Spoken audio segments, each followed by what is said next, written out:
Hey everybody, this is the Neesmith Racing post-race report for the Chevrolet Performance Super Late Model Series after the 2017 season opener here at the 411 Motor Speedway in Seymour, Tennessee. After a week of wondering if we were even going to race because of the remnants of Winter Storm Stella, we were blessed with abundant sunshine, clear skies, and car number 9, just like he did at East Alabama at the Groundhog Classic for the Neesmith Chevrolet Dirt Late Model Series.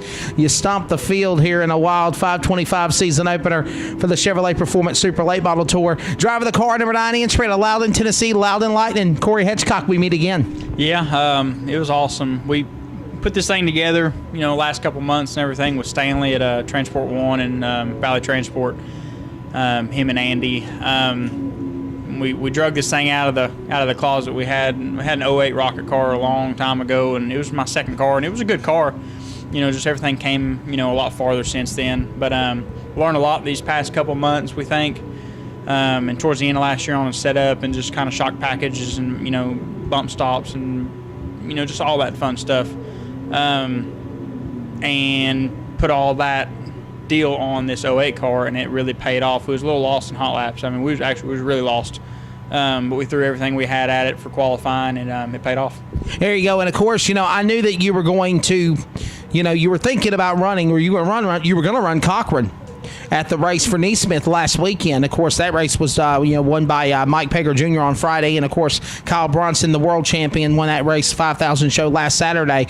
But you were thinking about going to that event. What made you decide to back out? And obviously, was it worth it now getting a $3,000 payday here at 411 Motor Speedway? It was. Ultimately, sometimes you got to choose to skip races to make the year better, make everything go smoother, and we knew we was going to run for this championship, and we also knew we was going to run for the 604, the main touring series, and that wasn't a points race. And that starts in April 7th and 8th. That'll be the Mississippi Swing. That'll be at, I think it's Greenville and Greenville 2 nights.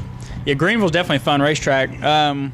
But no, I'm going to say Tuesday or Wednesday, this thing was a frame and a cockpit and a deck, and that was the only things that were done to it. So we thrashed over the weekend. We had to stay home. And between that and getting our new trailer and everything, we weren't able to bring it tonight and everything. We're supposed to get it next week. So we're just a little behind the 8 ball right now. We always end up doing that before, for the start of the year and everything. But I'm just glad it all worked out and couldn't win any better. My sponsors are here, the guys that own the race car, and we're just driving for them. That's why it's, a little unfamiliar, number 9. But that was his number back in the day, so I'm tickled to death to get it for it. And I did see the number 9, but I also saw the 9 at the bottom, the 23 there. So you still got your love for 23. There you go. Yeah, we definitely got to have 23.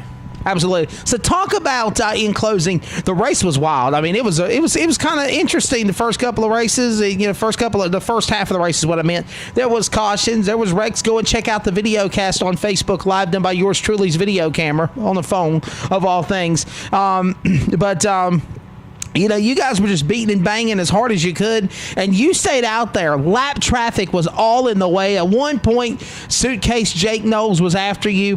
The young kid Ryan King, he had a battle coming at you. I think he slipped up on a restart, and he just fell to the back. But just talk about that momentum of just keeping that car to the front and dominating like you did. We definitely run good here, and I think we do have an upper advantage by coming here to it and everything. And along with the next time we come back for this deal, we're going to Boyd's. So once again, it's at one of my home tracks. So we definitely got always an upper hand there. But it was weird tonight. You needed to be on the bottom, but also when I was running the top in 3 and 4, I was definitely better. But it was a real fine line, and I hit the wall by myself up there, and was a couple inches away from clipping a car probably, but. It was weird, and just since Mitch sheepsfooted it and everything this morning, and rolled it all day with a big roller and packed it and everything else. And whenever he was sheepsfooting, it was pushing water back up into those holes. So it was real weird whenever those things weren't getting ran on much, and you'd go up there and you'd venture up trying to find new dirt where everybody hadn't been running. And I got a little high that time. I was in water. Well, I mean, it was like ice, and about cost us the race, but got back out of it and didn't float back up there again. Just played defense then from there on out. I felt like we had a good enough car just to play defense. Congrats, buddy. Thanks.